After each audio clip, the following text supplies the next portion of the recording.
इस लेक्चर में हम रिवाइज करने वाले हैं chapter number 10 12th standard economics का लास्ट चैप्टर है और सबसे छोटा चैप्टर, तो हम रिवीजन चालू करते हैं।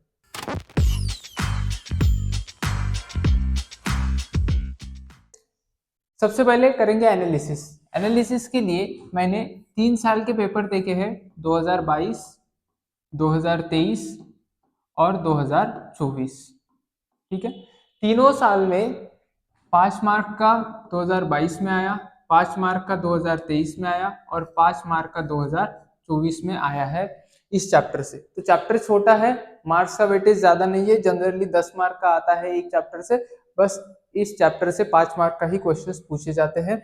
और इसमें एक चीज मैंने और ऑब्जर्व की, इसमें इस चैप्टर्स में फिगर्स बहुत ज्यादा दी है। ठीक है, कि इतना परसेंट फॉरेन ट्रेड हुआ है वगैरह वगैरह, ये सारी चीजें इसमें दी है। बट फिगर बेस्ड क्वेश्चन नहीं पूछे जा रहे हैं पिछले 3 साल के पेपर्स के बेसिस पे। तो मैं यही बोल सकता हूँ कि फिगर बेस्ड क्वेश्चन नहीं पूछे जा रहे, तो फिगर्स लर्न करना इतना ज्यादा इंपॉर्टेंट नहीं है। बट ये नहीं बोल रहा हूँ मैं कि लर्न मत करो, इतना ज्यादा इंपॉर्टेंट नहीं है, उसको लास्ट के लिए रख दो। जब पेपर के लिए 1-2 दिन तुम्हें मिलेंगे तो उसमें तुम फिगर्स वगैरह लर्न कर सकते हो। तो स्टार्ट करेंगे इस चैप्टर को। सबसे पहले ट्रेड क्या होता है। ट्रेड क्या होता है, हम एक बिजनेस प्रोसेस देखते हैं। जनरली प्रोसेस कैसी होती है कि रॉ मटेरियल्स लेते हैं अपन, रॉ मटेरियल लेने के बाद प्रोडक्शन एक्टिविटी होती है, प्रोडक्शन एक्टिविटी। ठीक है, प्रोडक्शन एक्टिविटी के बाद अदर एक्टिविटीज करनी पड़ती है, जैसे मार्केटिंग करना पड़ता है, प्रोडक्ट जो बनाया है उसका वेयर हाउसिंग करना पड़ता है। ठीक है, इंश्योरेंस वगैरह लेना पड़ता है, बैंकिंग के फंक्शंस परफॉर्म करने पड़ते हैं, बैंक में पैसा डिपॉजिट करना, पैसा विड्रॉ करना वगैरह। ठीक है, और ये सब प्रोडक्शन के साथ किया जाता है और उसके बाद फिनिश गुड्स बनता है। ठीक है, ये जो फिनिश गुड बनेगा वो फिनिश गुड आता है रिटेलर के पास, और रिटेलर के पास आने के बाद कंज्यूमर उसे परचेस करता है। ठीक है, तो इनमें रिटेलर में और कंज्यूमर में लास्ट में ट्रांजेक्शन होता है। तो फिनिश गुड्स जो बेचे जाते हैं कस्टमर को, उसको बोलते हैं ट्रेड, उसको ट्रेड बोलेंगे। और ये सारी जो चीज होती है प्रोडक्शन एंड अलाइड एक्टिविटीज, ये कॉमर्स में आती है। ठीक है, हाँ, तो ट्रेड अपन ने देख लिया। अब ट्रेड बेसिकली क्या रहता है, buying and selling of finish goods and services. Finish goods पे ध्यान दिया जाता है, प्रोडक्शन एक्टिविटी ट्रेडिंग में नहीं आती, फिनिश गुड पे ध्यान दिया जाता है। अब ये जो फिनिश गुड्स का ट्रेड होता है, ये 2 तरीके का होता है, एक तो डोमेस्टिक ट्रेड और एक तो foreign trade. With in the country अगर कर रहे, फॉर एग्जाम्पल अगर महाराष्ट्र टू गुजरात कर रहे, तो ये विद इन कंट्री हो गया। अब विद इन कंट्री हो गया तो उसको डोमेस्टिक ट्रेड बोला जाता है, उसके दूसरे नाम भी है होम ट्रेड और internal trade. Similarly foreign trade को इंटरनेशनल ट्रेड और एक्सटर्नल ट्रेड बोला जाता है। ये कंट्री टू कंट्री होता है, मान लो इंडिया और चाइना के बीच में ट्रेड हो रहा है, तो ये फॉरेन ट्रेड हो गया। दो नाम बहुत इंपॉर्टेंट है, कौन कौन से, होम ट्रेड और फॉरेन ट्रेड। डोमेस्टिक ट्रेड को बोला जाता है होम ट्रेड और इंटरनल ट्रेड, और फॉरेन ट्रेड को इंटरनेशनल ट्रेड और एक्सटर्नल ट्रेड। ये अल्टरनेटिव जो नाम है वो याद रखने तुमको। अब फॉरेन ट्रेड पे अपने को फोकस करना है इस चैप्टर में। फॉरेन ट्रेड में 3 टाइप्स होते हैं, इंपोर्ट, एक्सपोर्ट एंड इंटरपोर्ट। क्या क्या होता है समझेंगे। इंपोर्ट यानी क्या, इंपोर्ट यानी purchase of goods and services by one country from another country. एक कंट्री क्या करेगी, दूसरे कंट्री से गुड्स एंड सर्विसेज को परचेस करेगी, तो उसको बोला जाता है इंपोर्ट। या फिर inflow of goods and services from foreign country to home country. Foreign country से यानी जो दूसरी कंट्री, मैं जहां पे खड़ा हूं वो मेरी होम कंट्री होगी, दूसरे कंट्री से जो गुड्स का इनफ्लो होता है, इनफ्लो यानी बाहर से अंदर आना, उसी को भी क्या बोलते हैं, इंपोर्ट बोलते हैं। तो दोनों डेफिनेशन अपने को लिखनी है। पॉइंट 1 में तुम परचेस वाली डेफिनेशन लिखोगे और दूसरी पॉइंट 2 में इनफ्लो वाली डेफिनेशन लिखोगे, और पॉइंट 3 में तुम एग्जांपल लिखोगे। जैसे electronic material imported from China, imported from China। ठीक है, ये तुम लिख सकते हो। नेक्स्ट आता है एक्सपोर्ट। एक्सपोर्ट यानी sale of goods by one country to another country और outflow of goods from one country to foreign country. यहाँ पे चाहिए था home country to foreign country. Outflow कहाँ से होगा? जो हमारी होम कंट्री है वहां से फॉरेन कंट्री में आउटफ्लो होगा।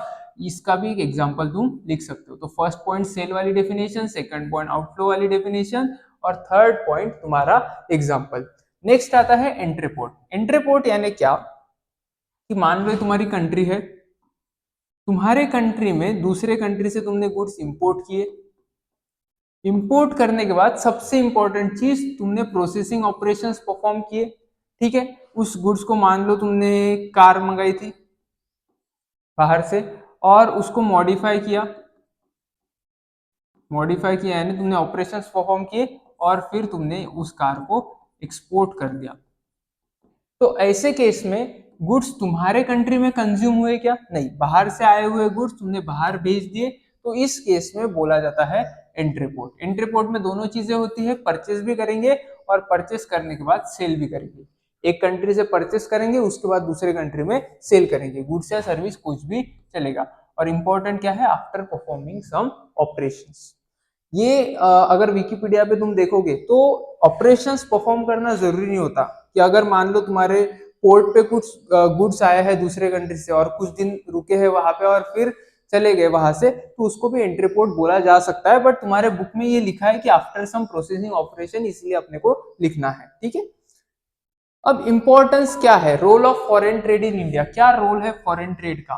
क्यों हम फॉरेन ट्रेड करते हैं? तो सबसे पहले क्या रोल है देखते हैं। To earn foreign exchange. Foreign exchange earn करना है। कैसे अर्न करेंगे? हम क्या करते हैं, जो यहाँ पे मैन्युफैक्चरिंग करते हैं। अब मैन्युफैक्चरिंग किया हुआ गुड्स एंड सर्विस अपन दूसरे कंट्री में बेचते हैं। ठीक है, बेच दिया किसी पर्सन को, मान लो फॉरेन का कोई पर्सन था जिसका नाम है सैम। फॉरेन का एक ही पर्सन अपने को पता है, कौन? सैम। अब सैम पेमेंट किस में करेगा? सैम पेमेंट करेगा डॉलर में। यूएसए का है तो सैम पेमेंट डॉलर में करेगा। अब ये जो डॉलर हमारे पास आया है, ये डॉलर का हम बहुत जगह पे इस्तेमाल कर सकते हैं। डॉलर का यूज किया जा सकता है इंपोर्ट करने के लिए, अपने को कुछ जरूरत पड़े तो वो इंपोर्ट करने के लिए। फिर डॉलर का यूज किया जा सकता है लोन को रीपे करने के लिए, लोन रीपेमेंट के लिए। ठीक है, तो अपने को फॉरेन एक्सचेंज जो मिलता है फॉरेन ट्रेड से, वो बहुत इंपॉर्टेंट होता है। इससे अपन क्या बनाते हैं? अपने फॉरेन एक्सचेंज रिजर्व बनाते हैं। Foreign exchange reserves. और ये रिजर्व्स कौन मेंटेन करता है? आरबीआई मेंटेन करता है। और स्ट्रेटेजिकली बहुत इंपॉर्टेंट होते हैं ये फॉरेन एक्सचेंज रिजर्व, क्योंकि ये हमारे जो मॉनेटरी वैल्यू है, जो हमारे रुपीस की वैल्यू है, उसको मेंटेन करने में मदद करते हैं। ठीक है, when country export good usually paid in dollar, thus we get foreign currency which can be used for imports and repayment of foreign loan, selling that foreign currency to increase value in rupees in forex market। हाँ, ये भी किया जा सकता है। जैसे for example bank government के पास बहुत सारे डॉलर आ गए हैं गुड्स को एक्सपोर्ट करके। अब फॉरेन एक्सचेंज मार्केट में क्या है, रुपीस की वैल्यू कम कम होती जाती है।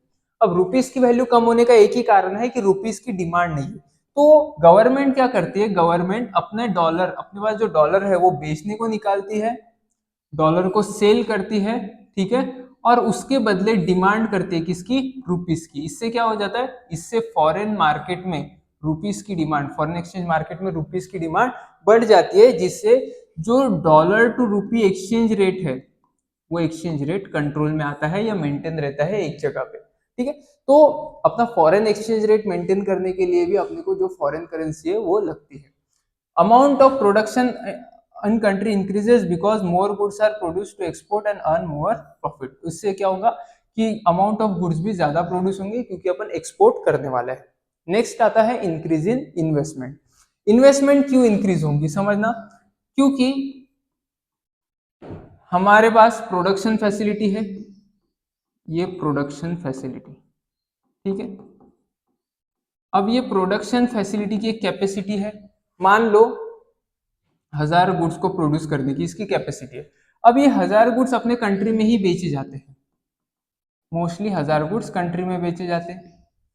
अब अगर कोई फॉरेनर भी इस गुड्स की डिमांड करता है तो फॉरेन में भी बेचना पड़ेगा। इससे क्या हो जाएगा? डिमांड बढ़ जाएगी प्रोडक्ट की, तो नई प्रोडक्शन फैसिलिटी स्टेब्लिश करनी पड़ेगी और 1000 प्रोडक्ट की प्रोडक्शन फैसिलिटी अपने को स्टेब्लिश करनी पड़ेगी, जिससे क्या हो जाएगा, इन्वेस्टमेंट का लेवल अपने कंट्री में बढ़ जाएगा, इन्वेस्टमेंट लेवल कंट्री में बढ़ जाएगा।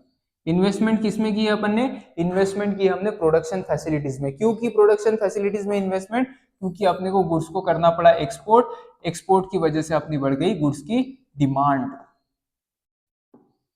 ठीक है, डिमांड बढ़ गई।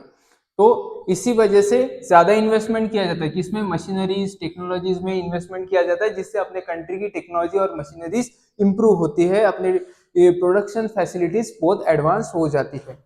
नेक्स्ट आता है डिवीजन ऑफ लेबर। बहुत ही इंपॉर्टेंट कंसेप्ट समझना कि अगर तुम इंटरनेशनल ट्रेड नहीं करते, एक कंट्री है जो इंटरनेशनल ट्रेड नहीं करती, तो खुद के लिए ग्रेन्स उनको बनाने पड़ेंगे, खुद के लिए क्लोथ्स बनाने पड़ेंगे, खुद के लिए मेडिसिन बनानी पड़ेंगी, ठीक है। तो इससे क्या हो जाएगा, इससे सारे काम उनको खुद को परफॉर्म करने पड़ेंगे, सारे एक्टिविटीज खुद को परफॉर्म करने पड़ेंगे, और वो किसी चीज में माहिर नहीं हो पाएंगे, क्योंकि वो सभी चीजें कर रहे हैं और सभी चीजें छोटे छोटे लेवल पे कर रहे हैं, जिसकी वजह से उनको कोई भी इसमें उनका स्पेशलाइजेशन नहीं आएगा।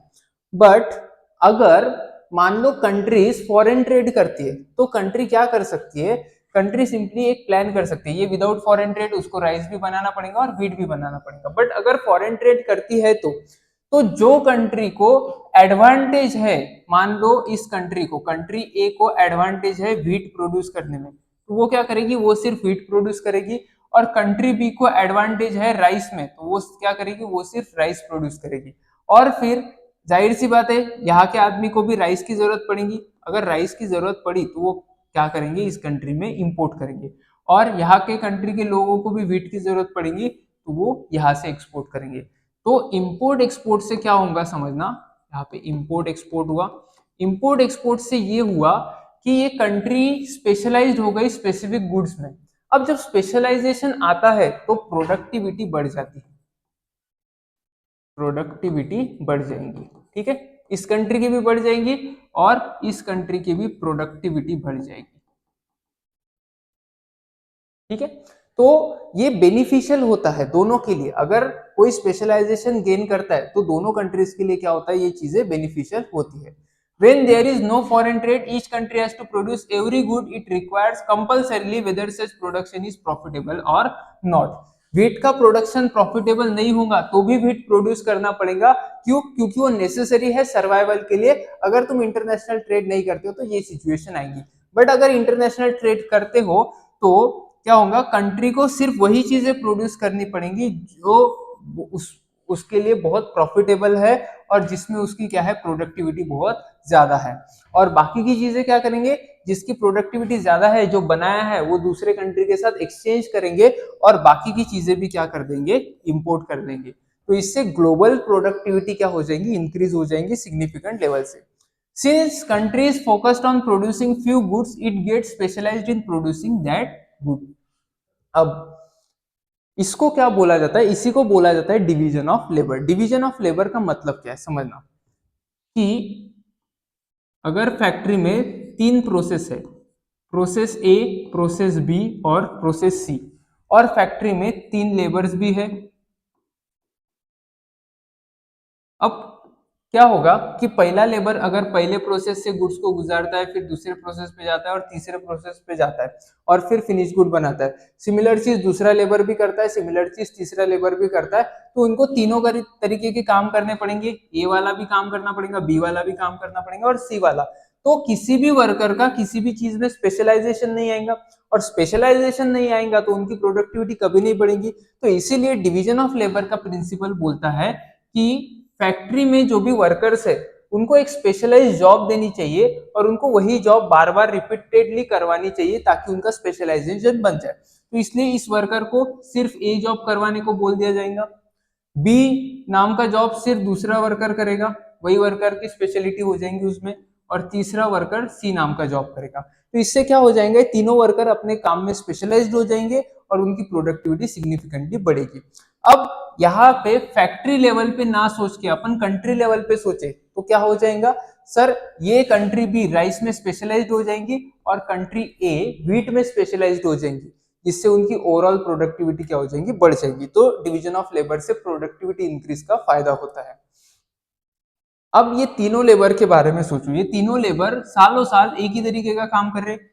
पहला लेबर ए पे ही काम करते जा रहा है, बी, दूसरा लेबर बी पे, तीसरा लेबर सी पे। तो एक जगह पे आके क्या हो जाता है, स्पेशलाइजेशन आ जाता है। और फिर क्या होता है, जब स्पेशलाइज्ड हो जाती है कंट्री और सिर्फ स्पेशलाइजेशन वाला अगर काम करती है, मान लो कि हमारी कंट्री व्हीट में स्पेशलाइज्ड है और हमारी कंट्री सिर्फ व्हीट प्रोड्यूस करती है, तो क्या होगा, प्रोडक्शन बहुत ज्यादा होगा। ठीक है, प्रोडक्शन बहुत ज्यादा होगा। तो पहला स्टेप क्या है, पहला स्टेप ये है कि एक कौन से भी प्रोडक्ट में क्या गेन करो, स्पेशलाइजेशन गेन करो। स्पेशलाइजेशन गेन करोगे तो प्रोडक्टिविटी इंक्रीज होगी। उसी को बोला जाता है ऑप्टिमम एलोकेशन। अगर तुम जिस चीज में स्पेशलाइज्ड हो वही चीज अगर प्रोड्यूस करते हो तो तुम्हारे रिसोर्सेस या तुम्हारा जो टाइम है वो क्या होता है, ऑप्टिमली एलोकेट होता है। मान लो कि ये पर्सन है, उसके पास 2 घंटे है काम करने के लिए, वो क्या कर सकता है, 1 घंटे में 3 किलो व्हीट मान लो प्रोड्यूस कर सकता है और 1 घंटे में 1 किलो राइस प्रोड्यूस कर सकता है। तो उसे क्या करना चाहिए, ठीक है, तो उसे क्या करना चाहिए सर, ऑफकोर्स उसे व्हीट प्रोड्यूस करना चाहिए क्योंकि व्हीट की क्वांटिटी वो ज्यादा प्रोड्यूस कर पा रहा है। बट अगर वो इंटरनेशनल ट्रेड नहीं करता तो उसे दोनों भी चीजें प्रोड्यूस करनी पड़ेंगी और उसके रिसोर्सेस वेस्ट हो जाएंगे। बट अगर वो इंटरनेशनल ट्रेड करता है तो इससे क्या हो जाएगा, उससे वो अपना पूरा फोकस, अपने पूरे 2 घंटे किस पे फोकस कर पाएगा, 3 किलो व्हीट प्रोड्यूस करने में, और टोटल प्रोडक्शन कितना होगा 2 घंटे में, 6 kg ऑफ व्हीट। और फिर उसे एक्सचेंज करेगा किसके बदले, राइस के बदले। ठीक है, तो उससे क्या हो जाएगा, जो 2 घंटे के उसके लिमिटेड रिसोर्सेस थे उनका ऑप्टिमम एलोकेशन हो जाएगा। बट ये ऑप्टिमम एलोकेशन क्यों हुआ, क्योंकि वो स्पेशलाइज था कोई तो भी काम करने में as compare to other work. Similarly division of labour से क्या होता है, डिवीजन ऑफ लेबर से स्पेशलाइजेशन आता है और वो स्पेशलाइजेशन से क्या होता है, फिर ऑप्टिमम एलोकेशन ऑफ रिसोर्स होता है। ठीक है, optimum allocation of resource, basically it allocates its limited resources such as labour and capital to produce to more productive purpose. यहाँ पे मोर प्रोडक्टिव पर्पस क्या हो जाएगा, व्हीट हो जाएगा। ठीक है, बट ये सब कब पॉसिबल है, ये सब तभी पॉसिबल है जब इंटरनेशनल ट्रेड हो रहा है तब। नेक्स्ट आते हैं स्टेबिलिटी इन प्राइस लेवल। अब मान लो कि एक कंट्री है, कंट्री में व्हीट का प्रोडक्शन बहुत ज्यादा हो गया। तो व्हीट का प्रोडक्शन अगर बहुत ज्यादा हो गया तो व्हीट की जो प्राइजेस है वो बहुत कम हो जाएंगी। व्हीट की प्राइजेस बहुत कम हो जाएंगी तो ये फार्मर है, ये फार्मर को क्या हो जाएगा, बहुत ज्यादा नुकसान हो जाएगा। ठीक है, दूसरी केस देखते हैं। अगर मान लो व्हीट की प्राइजेस मार्केट में बहुत ज्यादा बढ़ गई किसी कंट्री में, तो क्या हो जाएगा, मतलब डिमांड ज्यादा बढ़ गई तो प्राइजेस बढ़ जाएंगी, और प्राइजेस बढ़ेंगी तो कंज्यूमर को बहुत नुकसान होगा क्योंकि उसको ज्यादा पेमेंट करना पड़ेगा उस व्हीट के लिए, जो कि इसेंशियल नेचर ऑफ कमोडिटी है। तो इसीलिए प्राइजेस को स्टेबल रखने के लिए इंटरनेशनल ट्रेड बहुत नेसेसरी होता है। मान लो कि तुम्हारे यहाँ पे ज्यादा सप्लाई हो गया और कम डिमांड हो गई, ऑब्वियस सी बात है प्राइजेस क्या हो जाएंगी, प्राइजेस गिर जाएंगी। बट ये एक हद से ज्यादा अगर गिरती है तो प्रोड्यूसर को बहुत ज्यादा नुकसान हो सकता है। इसीलिए इंटरनेशनल ट्रेड की मदद से क्या किया जाता है, जो एक्सेस ऑफ सप्लाई है हमारे पास, ये एक्सेस ऑफ सप्लाई एक्सपोर्ट कर दिया जाता है।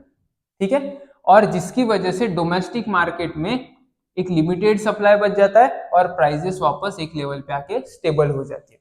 Excess supply can be exported to stabilise prices in domestic market. Similarly अगर बहुत ज्यादा डिमांड होती है और बहुत कम सप्लाई होता है तो इससे प्राइसेस आर्बिट्रेरली बहुत हाई चली जाएंगी। एक समय पे प्याज 100 रुपए किलो चला गया, ठीक है, 100 रुपीज पर kg।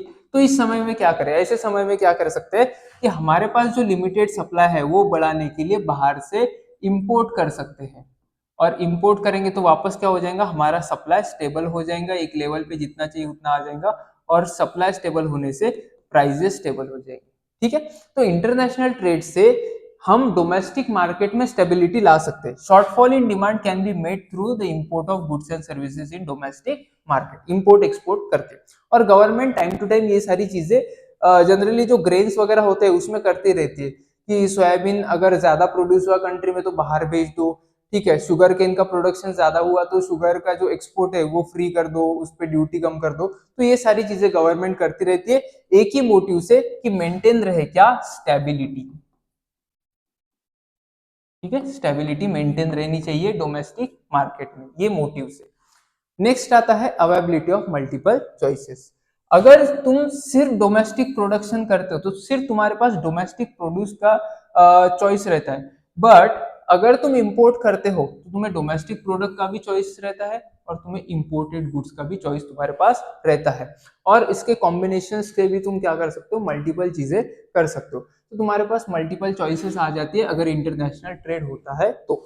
नेक्स्ट आता है 7, country brings reputation and helps to earn goodwill. जब इंपोर्ट एक्सपोर्ट होता है तो आता है स्पेशलाइजेशन,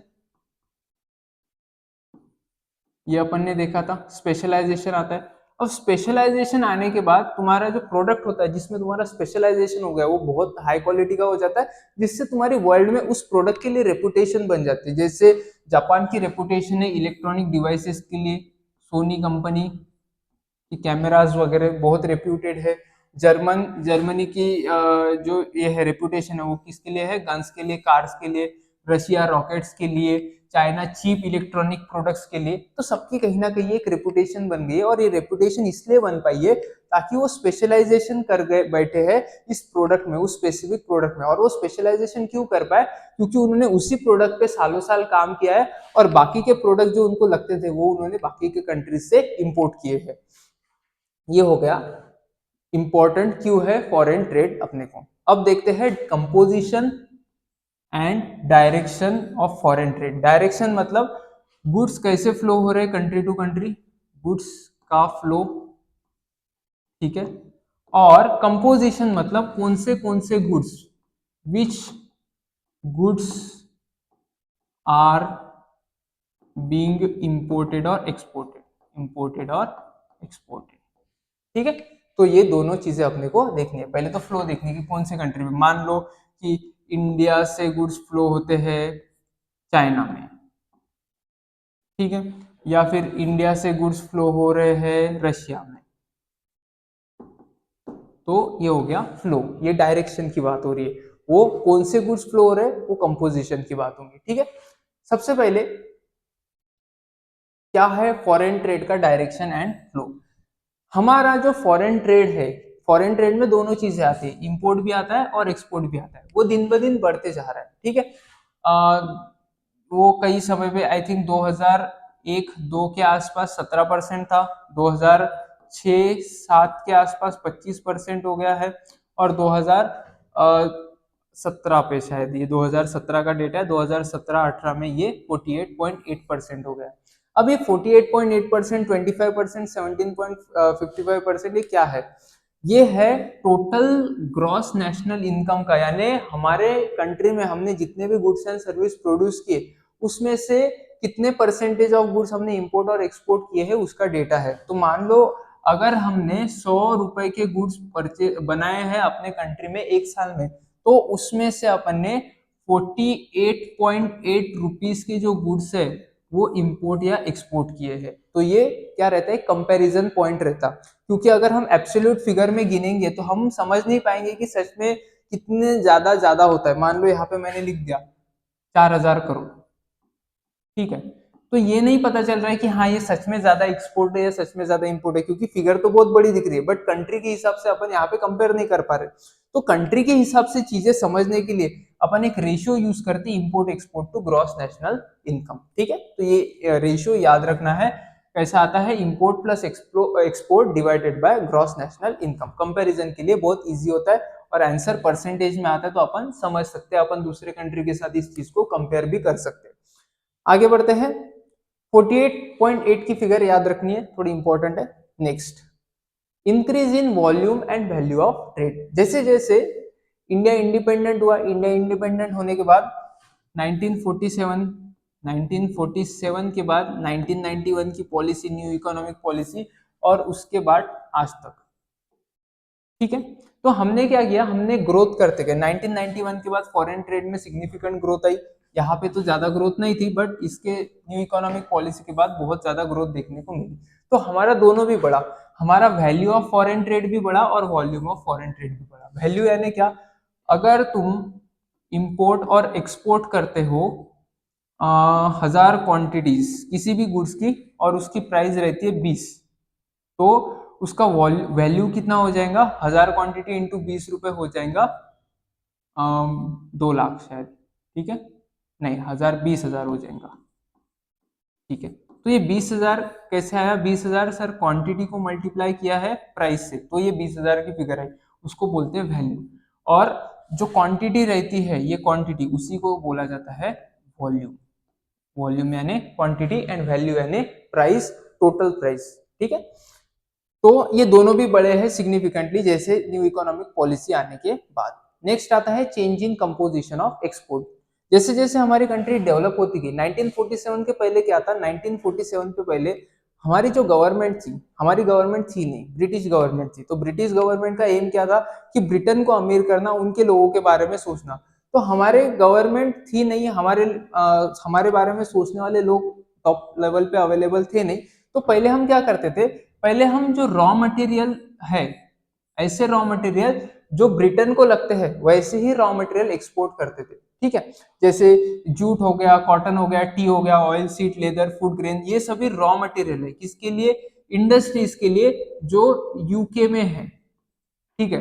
वो यूके की इंडस्ट्रीज के लिए क्या है, बेसिकली हमारे ये रॉ मटेरियल जाते थे, ठीक है, इंडिपेंडेंस के पहले। क्यों, एक स्ट्रेटेजिक डिसीजन था ये ब्रिटिश गवर्नमेंट का कि यहाँ से एकदम चीप प्राइस में रॉ मटेरियल लेके जाना है, वहां पे प्रोसेस करना है और हाई कॉस्ट में अपने को पूरे वर्ल्ड को बेचना है, उनकी स्ट्रेटेजी थी। बट इंडिपेंडेंस के बाद अपन ने क्या बोला, अब रॉ मटेरियल में प्रॉब्लम क्या है समझना, रॉ मटेरियल में जो प्रॉफिट मार्जिन होता है, प्रॉफिट मार्जिन होता है वो बहुत ही कम होता है, ठीक है। तो कंट्री को उससे ज्यादा प्रॉफिट नहीं होता, इसीलिए इंडिपेंडेंस के बाद हमने क्या किया, हमने ऐसी वैल्यू एडेड प्रोडक्ट्स को एक्सपोर्ट करने की कोशिश की जो जिसपे हमारी खासियत भी है और हम उससे हमें फायदा भी होगा। तो कौन से थे, जैसे readymade garments, James jewellery, electronic goods, computer hardware and software, ये सारी चीजें, बहुत सारी सर्विसेज और बहुत सारे फिनिश गुड्स हमने क्या कर दिए, एक्सपोर्ट करना चालू कर दिए। तो यहाँ पे हमारा फोकस किस पे था, रॉ मटेरियल पे, और यहाँ पे हमारा फोकस किस पे हो गया, फिनिश गुड पे। फिनिश गुड एक्सपोर्ट करने का फायदा क्या है कि उसमें प्रॉफिट मार्जिन ज्यादा होती है, ठीक है, प्रॉफिट मार्जिन इस केस में ज्यादा होती है। तो ये चीज कंपैरेटिवली समझ के रखना है कि इंडिपेंडेंस के पहले अपन रॉ मटेरियल एक्सपोर्ट करते थे, जैसे jute, cotton, oil, food grains, ये सारी चीजें याद रखना। और इंडिपेंडेंस के बाद अपन फिनिश गुड एक्सपोर्ट करने लगे, फिनिश गुड्स में कंप्यूटर सॉफ्टवेयर वगैरह आते हैं, जेम्स ज्वेलरी आती है, रेडीमेड गारमेंट्स, ये सारी चीजें आती है। अब इंपोर्ट, इससे उल्टा हुआ करता था इंपोर्ट। हम क्या करते थे, जो यूके में बने हुए या ब्रिटेन में बने हुए फिनिश गुड्स थे वो बहुत ज्यादा प्राइस में इंडिया में इंपोर्ट करते थे, जिससे इंडिया को नुकसान होता था क्योंकि ज्यादा चीजें या ज्यादा प्राइस पे करना पड़ता था उन फिनिश गुड्स के लिए। तो क्या क्या करते थे अपन, कंज्यूमर गुड्स इंपोर्ट करते थे जैसे medicine, cloth, motor vehicle and electrical goods. But ये भी डायरेक्शन हमने चेंज कर दिया। इंडिपेंडेंस के बाद हमारे इकोनॉमी के ग्रोथ के लिए जो भी कैपिटल गुड्स लगते हैं, जो भी मशीन्स वगैरह लगती है, वो हमने इंपोर्ट करना चालू कर दिया, हाई टेक्नोलॉजी वाली चीजें, ठीक है। और ब्रिटिशर्स ने ये जानबूझ के हमारी ऐसी इंडस्ट्रीज को नीचे दबा के रखा था जो कभी यूके का कॉम्पिटिटर बन सकती थी। तो जो भी इंडस्ट्रीज यूके का कॉम्पिटिटर बन सकती थी, उस इंडस्ट्री को ब्रिटिश गवर्नमेंट ने कभी आगे ही नहीं आने दिया। तो इंडिपेंडेंस के बाद फिर बाकी हमारे ऊपर कोई, इंडिपेंडेंट होने के बाद किसी का कंट्रोल नहीं रहा, तो हाई टेक्नोलॉजी वाली मशीनरीज या कैपिटल गुड्स को हमने लाया जिससे हम क्या कर सके, ज्यादा प्रोडक्शन कर सके इकोनॉमी में, ठीक है। प्रोडक्शन बढ़ाने के लिए सब कुछ किया, देखो फर्टिलाइजर्स, एग्रीकल्चर प्रोडक्शन बढ़ाएगा, स्टील इंफ्रास्ट्रक्चर बढ़ाएगा, कैपिटल गुड्स इंडस्ट्रियल प्रोडक्शन बढ़ाएंगे, high technology machinery industrial production बढ़ाएंगे, ठीक है। तो यहाँ पे क्लियरली अपने को दिख रहा है कि पर्सपेक्टिव चेंज हुआ है इंडिपेंडेंस के बाद में। Next oceanic trade. Oceanic trade एक पॉइंट क्या है, देखो हम अगर इंपोर्ट और एक्सपोर्ट करते हैं तो वो 3 तरीके से कर सकते हैं, rail sorry land, ocean and air, in 3 रास्ते के थ्रू कर सकते हैं। जनरली लैंड से करने का प्रॉब्लम क्या है, कनेक्टिविटी नहीं है कंट्रीज के बीच में, कनेक्टिविटी का इश्यू है, ठीक है। एयर से ट्रैवल बहुत फास्ट होता है, ठीक है, इंपोर्ट एक्सपोर्ट बहुत फास्ट होता है क्योंकि एरोप्लेन वगैरह बहुत तेज चलते हैं, बट ये एक्सपेंसिव होता है, ट्रांसपोर्टेशन कॉस्ट बहुत ज्यादा होता है, इसलिए ये रास्ता बहुत एक्सपेंसिव है। एक्सपेंसिव होने की वजह से दो ही चीजों में ये यूज होता है एयर का ट्रांसपोर्ट सिस्टम, एक तो पेरिशेबल गुड जो जल्दी खराब हो जाते हैं, या फिर यूज होता है पेरिशेबल गुड्स नहीं तो लग्जरी गुड्स, ठीक है, luxury goods, high value goods भी बोल सकते हैं, जैसे डायमंड वगैरह के लिए ये एयर वे यूज होता है। बट सबसे चीपेस्ट वे है ओशियन, तो इसीलिए ओशियन में सभी क्रूड ऑयल, ठीक है, क्रूड ऑयल हो गया, ग्रेन्स हो गए, तो ये सारी चीजें चीपली और इजीली ट्रेवल करने के लिए हम ओशियन वे का यूज करते हैं। इसीलिए 68% ऑफ जो फॉरेन ट्रेड होता है वो ओशियन से होता है और 32% क्या होता है बाकी के रूट से होता है।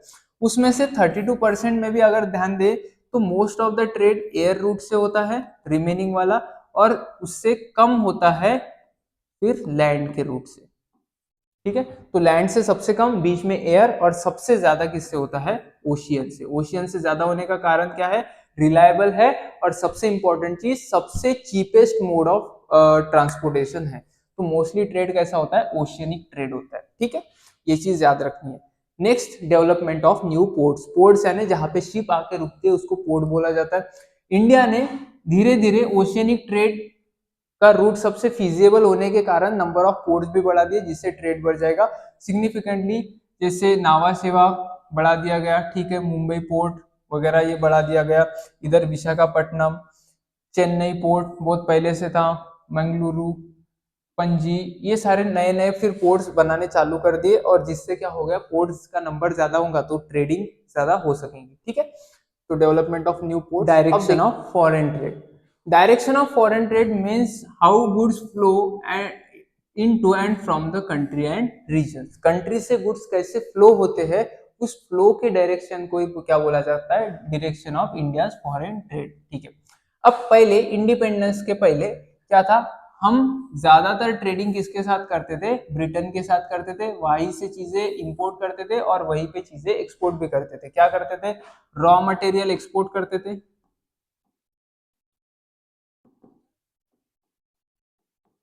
और फिनिश गुड्स इंपोर्ट करते थे,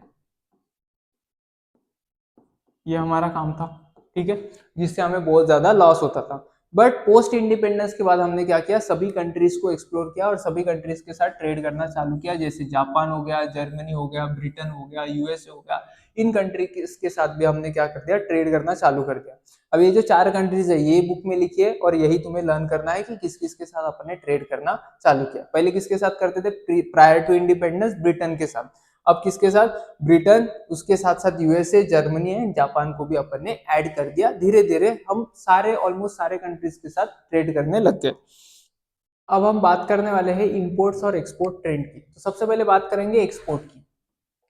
अब समझना, ये जो डेटा है ये तुम्हारे बुक में दिया है, बुक में के डेटा में जो भी एक पैसेज फॉर्म में दिया था ये मैंने टेबुलर फॉर्म में कन्वर्ट किया है, जिससे तुम इजीली इसको रिकॉल कर सको।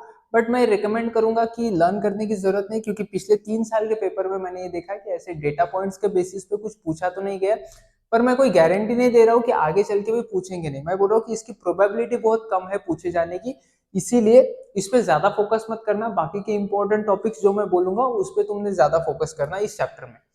अब एक्सपोर्ट्स क्या क्या है, कौन कौन से सिग्निफिकेंट एक्सपोर्ट हम कंट्री करते हैं कंट्री में, वो देखेंगे। सबसे पहले एक्सपोर्ट करते हैं इंजीनियरिंग गुड्स का 25% of total export. 25% of total export यानी क्या, कि अगर हम 100 रुपए की चीजें एक्सपोर्ट करते हैं तो उसमें 25 रुपीज की चीजें इंजीनियरिंग गुड्स होते हैं, ठीक है। तो ये percentage of total exports. Prominent items automobiles और ऑटो कंपोनेंट्स और बाकी के मशीनरी इंस्ट्रूमेंट अपन एक्सपोर्ट करते हैं। Export of transport equipment grew from 16 billion to 24 billion. बहुत इंपॉर्टेंट नहीं है, लर्न भी नहीं रहेगा ये, ठीक है। Next, petroleum products. Petroleum products हम एक्सपोर्ट करते हैं, ये हमारा बहुत अच्छा बिजनेस मॉडल है, समझना इंडिया का, कि कुवैत और सऊदी अरेबिया से हम क्रूड ऑयल लेते हैं, क्रूड ऑयल, क्योंकि हमारे यहाँ पे तो मिलता नहीं है, और ये क्रूड ऑयल इंडिया में हम करते हैं रिफाइन, और रिफाइन करने के बाद हम पेट्रोलियम प्रोडक्ट्स जैसे पेट्रोल हो गया, डीजल हो गया है, और अदर भी जो भी पेट्रोलियम प्रोडक्ट्स आते हैं वो पेट्रोलियम प्रोडक्ट्स क्या करते हैं, एक्सपोर्ट करते हैं। तो क्रूड ऑयल इंपोर्ट करते हैं और पेट्रोलियम प्रोडक्ट रिफाइन करके एक्सपोर्ट करते हैं, और ये रिफाइनिंग का जो प्रॉफिट होता है वो अपन इंडिया वाले रख लेते हैं। ये बहुत अच्छा बिजनेस मॉडल है, इसीलिए तुम्हें देखने को मिलेगा कि बहुत ज्यादा अमाउंट ऑफ पेट्रोलियम प्रोडक्ट्स क्या होते हैं, एक्सपोर्ट होते हैं।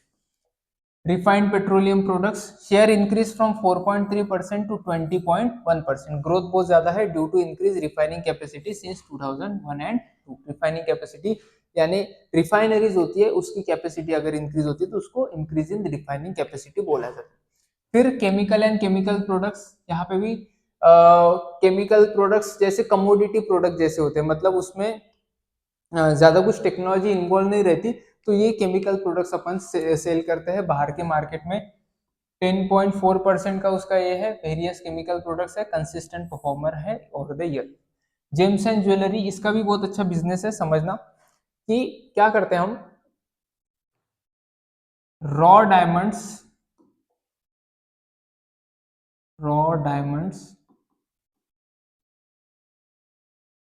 और गोल्ड को इंपोर्ट करते हैं, उस पे डिजाइनिंग करते हैं, रॉ डायमंड को कन्वर्ट करते हैं, कट करते हैं, ठीक है, कट और डिजाइन करते हैं इंडिया में, और इसके बाद हम एक्सपोर्ट कर देते हैं पॉलिश्ड डायमंड एंड ज्वेलरी। ठीक है, तो ये भी बहुत अच्छा मॉडल है, और ये कटिंग और डिजाइनिंग हमें बहुत अच्छे से आता है, तो इसका प्रॉफिट हम रख लेते हैं। ठीक है, ये अच्छा, इसलिए आपको जेम्स एंड ज्वेलरी इंपोर्ट में भी देखने को मिलेंगे, एक्सपोर्ट में भी देखने को मिलेगा। क्रूड ऑयल इंपोर्ट में देखने को मिलेगा, रिफाइंड प्रोडक्ट एक्सपोर्ट में देखने को मिलेगा। तो ये ब्रॉड ट्रेंड थोड़ी याद रह गए तो भी चल जाएगा तुमको। ठीक है, 13% ज्वेलरी एक्सपोर्ट करते हैं, major contributor of export earning. फिर टेक्सटाइल एंड रेडीमेड गारमेंट, क्योंकि हमारे यहाँ पे इंडिया में जो कॉटन होता है वो कॉटन का प्रोडक्शन अच्छा खासा होता है, और हमारे पास अच्छी खासी टेक्सटाइल मिल्स है जिससे अपन टेक्सटाइल बनाते हैं, खादी वगैरह इंडिया में बहुत अच्छे से बनता है, तो वो खादी वगैरह एक्सपोर्ट किया जाता है 11.3% टोटल एक्सपोर्ट का। या readymade garment, India is leading exporter of textile and readymade garments globally. Next import पे आते हैं। इंपोर्ट पे क्या क्या होता है, ऑफ कोर्स अगर हमें पेट्रोलियम प्रोडक्ट्स एक्सपोर्ट करने तो उसके लिए क्रूड ऑयल वगैरह मंगाना पड़ेगा, तो मोस्टली जो इंपोर्ट होता है वो काय का होता है, क्रूड ऑयल का होता है। Most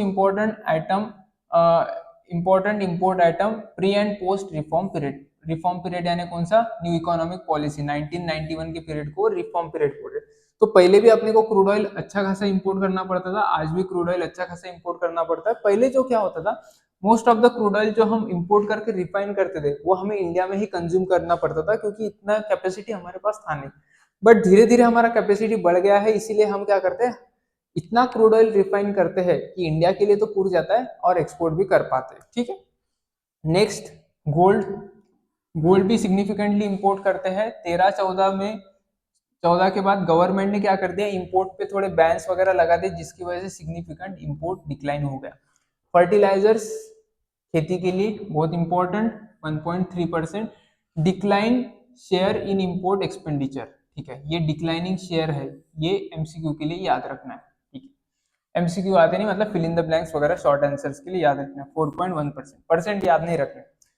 iron and steel import किया जाता है ताकि अपन इंफ्रास्ट्रक्चर वगैरह वाली एक्टिविटी कर सके। हमारे यहाँ पे आयरन मिल्स, स्टील मिल्स है, बट इतनी कंजम्पशन है अपना आयरन और स्टील का, तो कभी कभी अपने को ये सारी चीजें इंपोर्ट करनी पड़ती है। चाइना जैसी कंट्री मेजर एक्सपोर्टर है इस केस में। नेक्स्ट बात करते हैं बैलेंस ऑफ पेमेंट की, ये इंपॉर्टेंट टॉपिक है। बैलेंस ऑफ पेमेंट क्या है, बैलेंस ऑफ पेमेंट एक कंट्री वाइज अकाउंट है। सिंपल लैंग्वेज में बोलूं तो एक कंट्री स्पेसिफिक अकाउंट है।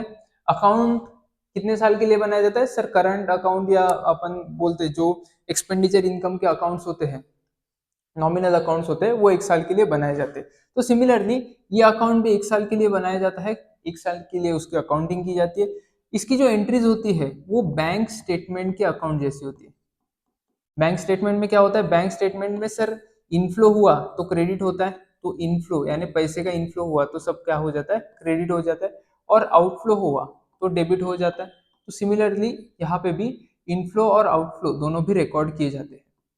ठीक है, और ये जो अकाउंट है ये कोई पर्सन स्पेसिफिक या कंपनी स्पेसिफिक नहीं बनता, ये कंट्री स्पेसिफिक बनता है, यानी इंडिया का एक अकाउंट बनेगा बैलेंस ऑफ पेमेंट अकाउंट।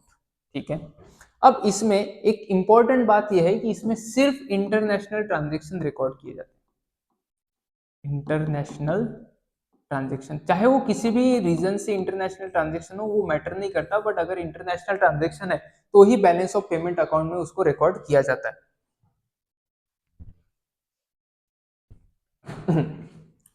अब ये इस अकाउंट का प्रोफार्मा मैंने दिया है,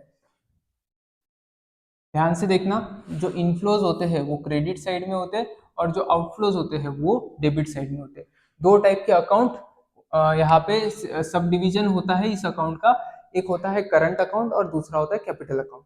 अब करंट अकाउंट यानी क्या, जो भी प्रॉफिट एंड लॉस स्टेटमेंट या income and expenditure related items है वो करंट अकाउंट में रिकॉर्ड किए जाते हैं या करंट अकाउंट सेक्शन में रिकॉर्ड किए जाते हैं। और जो भी बैलेंस शीट रिलेटेड आइटम्स है जिसमें एसेट्स और लायबिलिटी क्रिएशन होता है वो कैपिटल अकाउंट में रिकॉर्ड किए जाते हैं। अब जाहिर सी बात है, क्रेडिट साइड है तो मुझे बताओ क्रेडिट साइड में क्या, प्रॉफिट एंड लॉस स्टेटमेंट का कौन सा आइटम अपन क्रेडिट साइड में रिकॉर्ड करते हैं, सर इनकम। ठीक है, अब समझना, एक्सपोर्ट अगर करोगे तो एक्सपोर्ट से क्या आएगा, अपने कंट्री के लिए फॉरेन एक्सचेंज आएगा तो हमारी इनकम होगी, तो इनकम क्रेडिट साइड में रिकॉर्ड की जाती है। सिमिलरली और क्या क्या आ सकता है एज ए इनकम, हमने अगर कोई इन्वेस्टमेंट करके रखा है तो उसका डिविडेंड इंटरेस्ट वो मिल सकता है बाहर से। फिर प्राइवेट ट्रांसफर रेमिटेंसेस, रेमिटेंसेस यानी गुड्स एंड सर्विसेज के अलावा या ट्रेडिंग के अलावा जो भी पैसे आते हैं, फॉर एग्जांपल तुम्हारा रिश्तेदार फॉरेन बाहर के कंट्री में रहता है, उसने तुम्हें पैसे भेजे तो उसको रेमिटेंसेस बोलते हैं। और ऑफिशियल ट्रांसफर्स, जैसे वर्ल्ड बैंक ने अबे मान लो डेवलपिंग कंट्री होने के वजह से अपने को कोई मदद प्रोवाइड की तो वो भी किस में आता है, करंट अकाउंट में आएगा और क्रेडिट साइड में आएगा, क्योंकि पैसा बाहर के कंट्री से हमारे कंट्री में आ रहा है।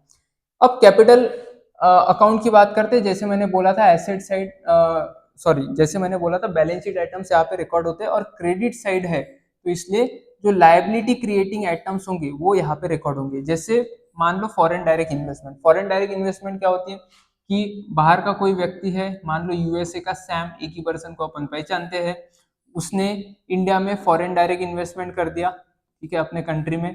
तो अपने कंट्री के लिए क्या बन जाएगा, ये पैसा आया उसने अपने को दिया है, ठीक है, रुपीज में दिया है मान लेते, तो हमारे लिए क्या बन जाएगा, ये लायबिलिटी बन जाएगा, क्योंकि कभी ना कभी वापस तो देना है ना, सैम वापस तो लेके जाएंगे ये पैसे जो अपने कंट्री में उसने इन्वेस्ट किया। तो फॉरेन डायरेक्ट इन्वेस्टमेंट कौन सी साइड में आती है, क्रेडिट साइड में। और दूसरी बात ये भी है क्रेडिट साइड में आने की, क्योंकि इससे कंट्री में क्या होता है, फॉरेन एक्सचेंज का इनफ्लो होता है। अब करंट अकाउंट की डेबिट साइड की बात करते हैं। डेबिट साइड में जो भी इंपोर्ट करते हैं अपन गुड्स एंड सर्विस, तो उसका आउटफ्लो देना पड़ता है, पेमेंट तो देना पड़ेगा ना अगर इंपोर्ट करेंगे तो, ठीक है, तो वो आउटफ्लो डेबिट साइड में। फिर किसी को डिविडेंड या इंटरेस्ट पे करना पड़ सकता है, हमने किसी से लोन वगैरह लिया है तो उसका इंटरेस्ट वगैरह पे करना पड़ेगा। हमारे कंट्री से भी बाहर के कंट्री में किसी को पैसे भेजे वगैरह तो वो रिमिटेंसेस, वो भी डेबिट साइड में आ सकते हैं, पैसा बाहर जा रहा है इस केस में रेमिटेंसेस में, और इस केस में रेमिटेंसेस में पैसा कंट्री के अंदर आ रहा था। और ऑफिशियल ट्रांसफर, हमने किसी को मदद की, जैसे गरीब पाकिस्तान, कभी सोचा कि गरीब पाकिस्तान को मदद करे तो वो भी किस में आएगा, ऑफिशियल ट्रांसफर में आएगा और करंट अकाउंट के डेबिट साइड में आएगा, क्योंकि एक्सपेंडिचर हो जाएगा, उसके बदले में अपन कुछ एक्सपेक्ट करने तो वाले नहीं। अब सैम ने कुछ सालों बाद पैसे वापस निकाल के लेके चला गया तो हमारी लायबिलिटी कम हो जाएंगी, ठीक है, लायबिलिटी कम होगी मतलब हमारे बैलेंस शीट में फर्क पड़ेगा, कंट्री के बैलेंस शीट में। तो ये जो फॉरेन डायरेक्ट इन्वेस्टमेंट वापस लेके जाते हैं वो कैपिटल अकाउंट में आएगा और कौन से साइड में आएगा, डेबिट साइड में, क्योंकि पैसा बाहर जा रहा है, ठीक है। अब एक्सटर्नल कमर्शियल बोरोइंग, कंट्री ने बाहर से लोन लिया था वो रीपे किया, पैसा बाहर जा रहा है, वापस यहाँ पे रिकॉर्ड हुआ। अगर लोन लिया है तो लायबिलिटी तैयार होंगी और कंट्री के अंदर पैसा भी आएगा लोन लिया तो वो कैपिटल अकाउंट के क्रेडिट साइड में गिना जाएगा। तो इस फॉर्मेट को अपने को बहुत ध्यान से एक बार पढ़ के लेना है और समझना है, चार उसके टाइप्स बनते हैं और वो चारों टाइप समझ के लेने, ठीक है। और यहाँ पे मैंने बहुत क्लियरली लिखा है, एक दो बार उसको पढ़ लेना अच्छे से। अब पढ़ते हैं कि बुक में क्या दिया है। ये तो बुक के बाहर का था, बुक के बाहर का इन द सेंस बुक में जो दिया था वही मैंने टेबुलर फॉर्मेट में तुम्हें बताया ताकि तुम्हें समझ में आए, ठीक है। The balance of payment of a country is a systematic record of all economic transactions completed between its residents and rest of the world. Rest of the world यानी वो फॉरेन की बात कर रहे हैं, यानी बाहर के कंट्री की, रेसिडेंट यानी अपने खुद के कंट्री की, during a given period usually concept of year. Accounting generally या नेशनल इनकम अकाउंटिंग भी देखो वो जनरली एक ईयर के लिए होती है, तो ये ऐसे जो फॉरेन एक्सचेंज ट्रांजेक्शन की अकाउंटिंग होती है वो भी एक year two year carry forward होती जाती है।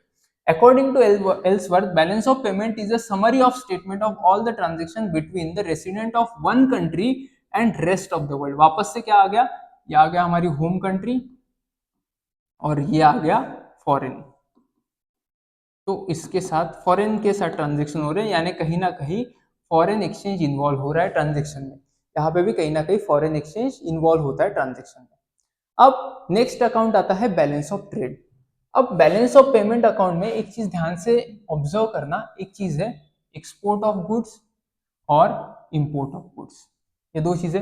अब ये दो चीजें एक्सपोर्ट किया है तो बहुत सारी चीजें एक्सपोर्ट की होंगी, इंपोर्ट किया तो बहुत सारी चीजें इंपोर्ट की होंगी, तो उसका एक सेपरेट अकाउंट बनता है जिसको बोला जाता है balance of trade. Balance of trade में देखना, देखो यहाँ पे वैसे ही एंट्री सब सेम रहेंगी, ठीक है, प्रिंसिपल सब सेम रहेंगे। क्रेडिट आइटम्स जो इनफ्लो होगा वो क्रेडिट साइड, जो आउटफ्लो होगा वो डेबिट साइड रिकॉर्ड किया जाएगा, बट सिर्फ इसमें इंपोर्ट ऑफ गुड्स रहेंगे। इंपॉर्टेंट चीज क्या है, इंपॉर्टेंट चीज याद रखना कि सर्विसेज नहीं रहेंगी। No services are involve, no services involve. कहाँ पे सर्विसेज नहीं आएंगी सर, बैलेंस ऑफ पेमेंट में कभी भी सर्विसेज देखने को नहीं मिलेंगी, ठीक है। हाँ, according to Betham, balance of trade of a country is a relation over a period between the values of exports and imports of physical goods। physical goods यानी क्लियरली बोल दिया कि सर्विसेज नहीं आएंगी। Balance of trade is basically part of balance of payment, balance of payment का ही part रहता है, where the imports and exports are represented in more elaborative manner, more elaborative. एक खुद का उन्होंने बोला कि देखो ये सबके साथ हमें नहीं रहना, इनका अलग अकाउंट हम बना के रखेंगे ताकि हमको ट्रैक कर सके कि कितना कितना आपने एक्सपोर्ट किया है, कितना कितना इंपोर्ट किया।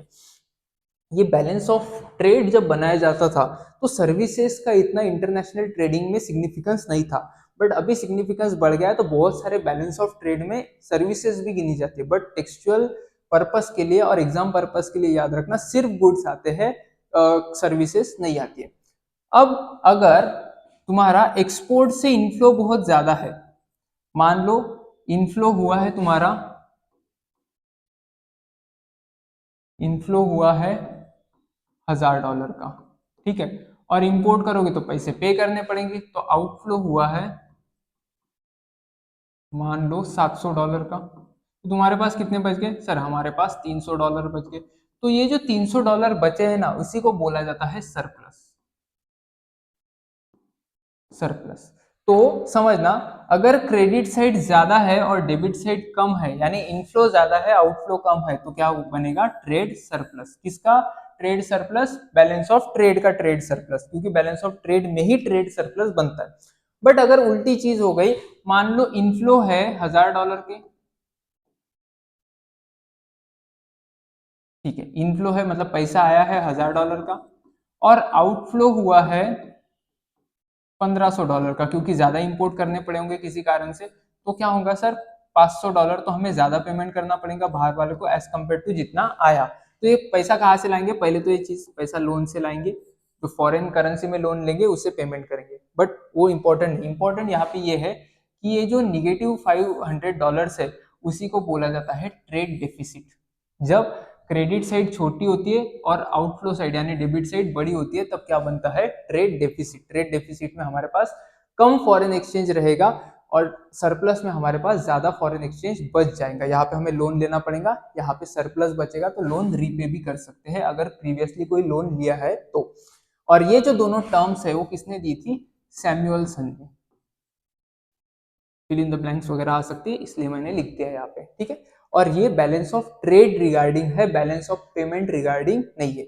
अगर सवाल आया कि बैलेंस ऑफ ट्रेड और बैलेंस ऑफ पेमेंट में क्या फर्क है, तो तुम ये सारी चीजें लिख सकते हो कि बैलेंस ऑफ ट्रेड में सिर्फ goods and services, sorry goods आते हैं, सिर्फ उसका इंपोर्ट और एक्सपोर्ट आता है। बैलेंस ऑफ पेमेंट में ये सारी चीजें आती है। बैलेंस ऑफ पेमेंट में दो टाइप के account, current account, capital account, ऐसा कोई डिस्टिंक्शन बैलेंस ऑफ ट्रेड में नहीं होता, ठीक है। और सर्विसेज इंक्लूड रहती है बैलेंस ऑफ पेमेंट में, बैलेंस ऑफ ट्रेड में सर्विसेज इंक्लूड नहीं रहती। तो ये सारी चीजें तुम लिख सकते हो, ठीक है। हाँ, तो ये हो गया अपना चैप्टर, ये बहुत इंपॉर्टेंट है, balance of trade and balance of payment इस चैप्टर का वन ऑफ इंपॉर्टेंट पार्ट है। तो ये हो गया चैप्टर यहाँ पे खत्म। अब क्या क्या इंपॉर्टेंट है इस चैप्टर में का समझना, अच्छे से समझना। सबसे पहले तो इंपोर्ट, एक्सपोर्ट और एंट्रीपोर्ट क्या होता है एकदम इजीली तुम्हें पता होना चाहिए, उसकी डेफिनेशंस वगैरह सब कुछ पता होना चाहिए। एक्सटर्नल ट्रेड और इंटरनल ट्रेड का डिफरेंस तुम्हें पता होना चाहिए। फिर recent sorry role of foreign trade, ये सारे पॉइंट्स तुम्हें लर्न होने चाहिए, ठीक है। डायरेक्शन ऑफ फॉरेन ट्रेड, ठीक है, ठीक ठाक इंपॉर्टेंट है, इतना ज्यादा इंपॉर्टेंट नहीं, ट्रेंड्स इतने ज्यादा इंपॉर्टेंट नहीं है, ठीक है, ये भी थोड़ा सा इंपॉर्टेंट है, मैं थोड़ा सा मार्क करता हूं। But balance of trade,